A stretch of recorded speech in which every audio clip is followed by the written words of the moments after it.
بسم الله الرحمن الرحيم. عن أبي هريرة رضي الله عنه قال قال رسول الله صلى الله عليه وسلم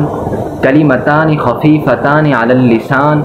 ثقيلتان في الميزان وحبيبتان إلى الرحمن سبحان الله وبحمده سبحان الله العظيم. حضور اقدس صلی اللہ علیہ وسلم کا ارشاد ہے کہ دو کلمے ایسے ہیں جو زبان پر بہت ہلکے اور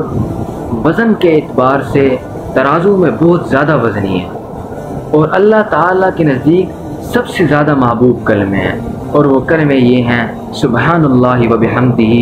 سبحان اللہ العظیم. کہ یہ زبان پر تو بہت ہلکے ہیں، یعنی ان کو پڑھنے میں کوئی وقت نہیں لگتا اور ان کو یاد کرنے میں بھی کوئی وقت نہیں لگتا، اور یہ اللہ تعالیٰ کو سب سے زیادہ محبوب کلمے ہیں، اس لیے ہمیں اس کا ہر وقت ذکر کرتے رہنا چاہیے، ہر وقت پڑھنا چاہیے. اور وہ کلمے سبحان اللہ و بحمدہ سبحان اللہ العظیم، اس کا اجر بہت زیادہ ہے کہ ہم کے دن جب اعمال نامے تولے جائیں گے تو اس میں بہت زیادہ وزن رکھتے ہیں.